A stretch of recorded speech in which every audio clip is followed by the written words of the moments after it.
প্রতি সোমবার শিব পুজোর সঙ্গে মেনে চলুন কিছু সহজ টোটকা, জীবনে সুফল পাবেন। নমস্কার বন্ধুগণ, আমার ইউটিউব চ্যানেলে আপনাদের সকলকে জানাই স্বাগত। আজকের এই ভিডিওটিতে আমি সোমবার নিয়ে কিছু উল্লেখযোগ্য টিপসের কথা বলবো, যা আপনাদের জানা খুবই প্রয়োজন। সোমবার দিনটিকে মহাদেবের দিন হিসেবে মান্য করা হয়, তাই এই দিন যদি কিছু বাস্তু টোটকা আপনারা সঠিকভাবে করতে পারেন, তাহলে আপনাদের জীবনেও পরিবর্তন ঘটবে ও দরিদ্রতা দূর হবে। তাই এই গুরুত্বপূর্ণ ভিডিওটি অবশ্যই শেষ পর্যন্ত দেখবেন এবং কমেন্টে শ্রীকৃষ্ণ, জয় শ্রীরাম, হর হর মহাদেব অবশ্যই লিখবেন। তাছাড়া এই ভিডিওটি বন্ধুবান্ধব তথা আত্মীয় স্বজনদের সঙ্গে শেয়ার করবেন, যাতে ওনারাও উপকৃত হতে পারেন। সোমবার শৈবদের কাছে অত্যন্ত গুরুত্বপূর্ণ এক দিন। এই দিনটিকে মহাদেবের আরাধনার এক বিশেষ দিন হিসেবে মনে করা হয়। শ্রীসপ্তাহের সব দিনের সঙ্গেই কোনো না কোনো দেবতার যোগ রয়েছে, আর এই বিশেষ দিনগুলিতে সেসব দেবতার পুজো করলে বিশেষ ফল পাওয়া যায়। সোমবার শৈবদের কাছে অত্যন্ত গুরুত্বপূর্ণ এক দিন। এই দিনটিকে মহাদেবের আরাধনার এক বিশেষ দিন হিসেবে মনে করা হয়। সৃষ্টির পূর্বে একমাত্র শিবই বর্তমান ছিলেন। তিনি লীলাচ্ছলে ব্রহ্মারূপে সৃষ্টি করেন, বিষ্ণুরূপ ধারণ করে পালন করেন, আবার রুদ্ররূপ ধারণ করে সংহার করেন। ব্রহ্মা বিষ্ণুহর তারই সৃষ্টিস্থিতিলয়ের তিনটি রূপভেদ মাত্র। তাই এই তিন রূপের মধ্যে সত্তার কোনো পার্থক্য নেই। তবু সনাতন রূপ পরম শিবরূপী মূলস্বরূপ। সপ্তাহের সব দিনের সঙ্গেই কোনো না কোনো দেবতার যোগ রয়েছে, আর এই বিশেষ দিনগুলিতে সেসব দেবতার পুজো করলে বিশেষ ফল পাওয়া যায়। সেরকমই সোমবার দেবাদিদেব মহাদেবের পুজোর দিন। বিধি সহকারে প্রতি সোমবার অনেকেই মহাদেবের পুজো করে থাকেন। প্রতি সোমবারের সঙ্গে শ্রাবণ মাসেও সব সোমবার পুজো করার সঙ্গে সঙ্গে সহজ কিছু টোটকা করলে জীবনে দারুণ সুফল পাওয়া যায়। দেখে নিন সেগুলি কি কি। 1. শাস্ত্রমতে কালো তিল দিয়ে স্নান করলে শরীর শুদ্ধ হয়। সোমবার সকালে ঘুম থেকে উঠেই স্নানের জলে কালো তিল দিয়ে স্নান সারুন। শিবলিঙ্গ থাকলে তা পুজো করার প্রস্তুতি নিন। শিবলিঙ্গ ভালো করে পরিষ্কার করে নিন। প্রথমে দুধ দিয়ে স্নান করান। শিবলিঙ্গে মধু ও ঘি দিয়ে একসঙ্গে আবার ভালো করে শিবলিঙ্গ স্নান করান। এরপর গঙ্গাজল দিয়ে আবার স্নান করান। নিখুঁত বেলপাতা, ফুল দিয়ে পুজো করুন। অপরাজিতা ফুল অবশ্যই রাখবেন। ধূপ ধুনো জেলে মহাদেবের পুজো করুন। ওম নমঃ শিবায় মন্ত্র উচ্চারণ করুন। 2. জীবনে খারাপ ঘটনা এড়াতে মহাদেবের পুজোর সময় জপ অর্পণ করুন। এর ফলে জীবনে অনেক দুর্ঘটনার হাত থেকে মুক্তি পাওয়া যাবে। জপ দিয়ে মহাদেবের আরাধনা করলে বাড়ির ভিতরে যদি কোনো অশুভ শক্তি থাকে তাও দূরে সরে যায় এবং শুভ শক্তি প্রবেশ করতে সক্ষম হয়। ফলে হারানো সুখ শান্তি ফিরে আসে ও জীবন আনন্দে ভরে ওঠে। 3. শারীরিক অসুস্থতায় নাজেহাল, তাহলে মহাদেবকে তিল অর্পণ করুন। তিল অর্পণ করার সময় মহামৃত্যুঞ্জয় মন্ত্র উচ্চারণ করলে সুফল তাড়াতাড়ি পাওয়া যায়। শরীর থেকে রোগ নিরাময় হয়ে যায়। 4. অবশ্যই সোমবার নিরামিষ খাবেন। সোমবার এই পদ্ধতিতে মহাদেবকে সন্তুষ্ট করুন। 5. জীবনে সব রকম বাধা কাটাতে এবং যে কোনো ক্ষতির আশঙ্কা কমাতে মহাদেবকে সবুজ মুগ ডাল অর্পণ করতে হবে। এই নিয়ম করলে মনের ইচ্ছে পূরণ হতে সময় লাগে না। 6. জীবনে খারাপ ঘটনা এড়াতে শিবের পুজোর সময় জপ অর্পণ করুন। এর ফলে জীবনে অনেক দুর্ঘটনার হাত থেকে মুক্তি পাওয়া যাবে।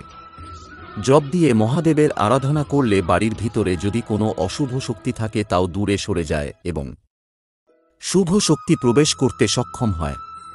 ফলে হারানো সুখ শান্তি ফিরে আসে ও জীবন আনন্দে ভরে ওঠে। সাফল্য পাছবে কর্মর্থ সমস্যা থেকে মুক্তি শুকনো লঙ্কার এই টোটকায় মানুষের জীবন সংগ্রামে ভরপুর। এতে নানা ধরনের সুখ দুঃখ আসা যাওয়া করে। অনেক সময় জীবনের সমস্যায় বাস্তু ত্রুটি বা অন্যান্য জ্যোতিষশাস্ত্রীয় কারণ থাকে।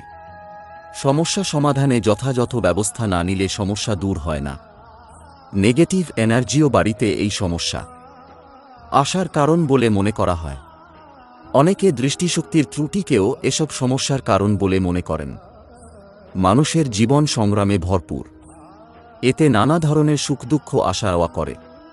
অনেক সময় জীবনের সমস্যায় বাস্তু ত্রুটি বা অন্যান্য জ্যোতিষশাস্ত্রীয় কারণ থাকে।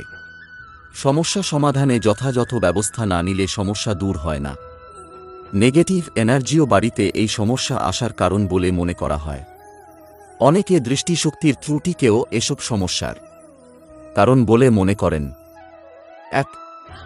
কুনজর থেকে পরিত্রাণ। কেউ যদি কারো কুনজরে আক্রান্ত হয়ে থাকে তাহলে শুকনো লঙ্কার প্রতিকার ব্যবহার করলে উপকার পাওয়া যায়। এর জন্য আপনার মুঠিতে 7টি লাল লঙ্কা নিন, মাথা থেকে 7 বার সোজা এবং 7 বার বিপরীত ক্রমে নামিয়ে দিন। এরপর 7টি লঙ্কা আগুনে দিন।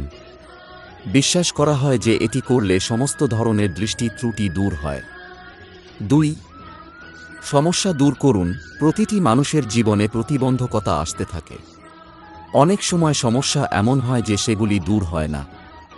এজন্য শুকনো লঙ্কা প্রতিকার উপকারী হতে পারে। যদি এমন সমস্যার সম্মুখীন হন তাহলে একটি বড় পাত্রে জল নিয়ে তাতে 2-1টি শুকনো লঙ্কার বীজ দিন। এরপর ঘুমানোর সময় এই পাত্রটি মাথার কাছে রাখুন। পরের দিন সকালে এই পাত্রটি আপনার মাথার উপর 7 বার ঘোরান এবং এই জলটি ঘর থেকে বের করে দিন। জীবনের বাধা দূর হয়। 3. শত্রুদের উপর বিজয়। যদি শত্রুতা ক্রমাগত বাড়তে থাকে এবং শত্রুরা আপনার উপর আধিপত্য বিস্তার করে থাকে তবে শুকনো লঙ্কার প্রতিকার গ্রহণ করা উচিত। এর জন্য মঙ্গলবার বা শনিবার রাতে আপনার বাড়ির সামনে একটি গর্ত খনন করুন এবং সেই গর্তে 5টি লাল মরিচ পুঁতে দিন এবং আপনার শত্রুর নাম জপ করুন এবং আপনার মাথাটি 5 বার ঘোরান। এই সময় একটা কথা মনে রাখবেন, গর্তে লাল লঙ্কা চেপে দেওয়ার পর ভুল করেও পিছনে ফিরে তাকাবেন না। এটা বিশ্বাস করা হয় যে এটি করলে জীবন থেকে শত্রুদের ধ্বংস হয়। 4. সাফল্য অর্জন। যদি জীবনে ক্রমাগত ব্যর্থ হন, সাফল্যের কাছাকাছি আসার পরেও আপনি হতাশ বোধ করেন, কখনো কখনো সমস্ত প্রচেষ্টার পরেও সাফল্য অর্জিত হয় না, এই অবস্থায় আপনার উচিত 5টি শুকনো লঙ্কা নিন এবং সেগুলিকে কোনো কাজ করার আগে ঘরের দোরগোড়ায় রেখে দিন। এরপরই তাকে ওই কাজে যাওয়ার জন্য বাড়ি থেকে বের করে দেওয়া হয়। বিশ্বাস করা হয় এই প্রতিকার করলে কর্মে সাফল্য পাওয়া যায়। এবার টাকায় ভরাবে রাহু। সূর্যদেবের সঙ্গে জুতি করে 3 রাশির ব্যাংক ব্যালেন্স বাড়াবে এই গ্রহ। রাহু আর সূর্যের কৃপায় এবার টাকার জোয়ার। কারা পাবেন ভাগ্যের সাহায্য? জেনে নিন লাকি রাশি কারা। বৈদিক জ্যোতিষশাস্ত্র অনুসারে প্রতিটি গ্রহ একটি নির্দিষ্ট সময়ে ট্রানজিট করে। এর প্রভাব সমস্ত রাশিচক্রের চিহ্নের জীবনে দৃশ্যমান। 1-4 মার্চ 2024 তারিখে সূর্য মীন রাশিতে প্রবেশ করতে চলেছে। এমন পরিস্থিতিতে রাহু ইতিমধ্যেই সেখানে উপস্থিত। রাহুর সঙ্গে সূর্যের মিলন বিশেষত অনেক রাশির চিহ্নকে উপকৃত করবে। এই দুটির মিলনের কারণে শুভ যোগ তৈরি হচ্ছে, যার কারণে কিছু রাশির জন্য শুভ দিন শুরু হবে।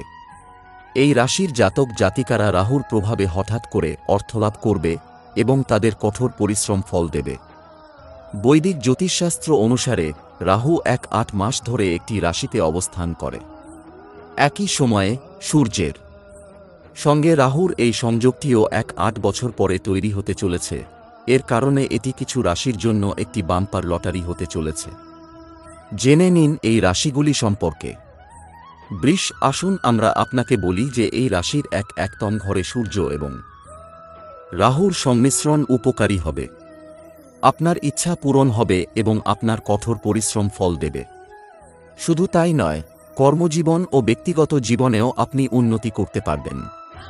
আপনি যদি কোনো ব্যবসা করেন তবে আপনি একটি বড় প্রকল্প পেতে পারেন। আপনার কর্মক্ষেত্রে আপনার কাজের জন্য আপনি প্রশংসিত হবেন এবং আপনার বেতন বৃদ্ধি পাবে। একটি বৃদ্ধি হতে পারে। সন্তানদের কাছ থেকে ভালো খবর পেতে পারেন। সিংহ। জ্যোতিষশাস্ত্র অনুসারে সিংহ রাশির জাতক জাতিকাদের ষষ্ঠ ঘরে এই যোগসূত্র তৈরি হতে চলেছে। সূর্য এবং রাহুর সংমিশ্রণ আপনার চিন্তাভাবনা এবং বোঝার ক্ষমতা বিকাশ করবে। আপনি আপনার বুদ্ধিমত্তার ভিত্তিতে নতুন উচ্চতা অর্জন করতে সক্ষম হবেন। আত্মবিশ্বাস এই সময়ে শীর্ষে থাকবে। ব্যবসায় আর্থিক লাভ এবং সম্পর্কের মধুরতা থাকবে। পারিবারিক অনেক সমস্যার সমাধান হতে পারে। প্রেমের ক্ষেত্রে নতুন সম্পর্ক শুরু হতে পারে। মকর, জ্যোতিষশাস্ত্র অনুসারে এটি মকর রাশির মানুষের তৃতীয় ঘরে প্রভাব ফেলছে। আসুন আমরা আপনাকে বলি যে এই সংমিশ্রণটি এই রাশির জাতকদের মানসিক শান্তি প্রদান করবে। জীবনে নতুন সুখ আসতে চলেছে এবং আপনার কঠোর পরিশ্রম ফল দেবে। এই সময়ে আয়ের নতুন উৎস তৈরি হবে। আপনি যদি কোনো ব্যবসা করেন তবে বিনিয়োগ লাভজনক হবে এবং কর্মজীবনে উন্নতির সম্ভাবনা রয়েছে। এ সময় বেতন বাড়বে। নতুন চাকরির প্রস্তাব পেতে পারেন। আপনি আপনার পরিবারের সাথে ভালো সময় কাটাবেন এবং জীবনের একটি নতুন সূচনা করবেন। তো এই ছিল আজকের কিছু উল্লেখযোগ্য বাস্তু টিপস। যদি ভিডিওটি আপনাদের ভালো লেগে থাকে তাহলে অবশ্যই একটি লাইক করবেন এবং এই ধরনের নিত্যনতুন ভিডিও প্রায়ই দেখার জন্য আমাদের চ্যানেলটি সাবস্ক্রাইব করে আমাদের সাথে থাকবেন। ধন্যবাদ।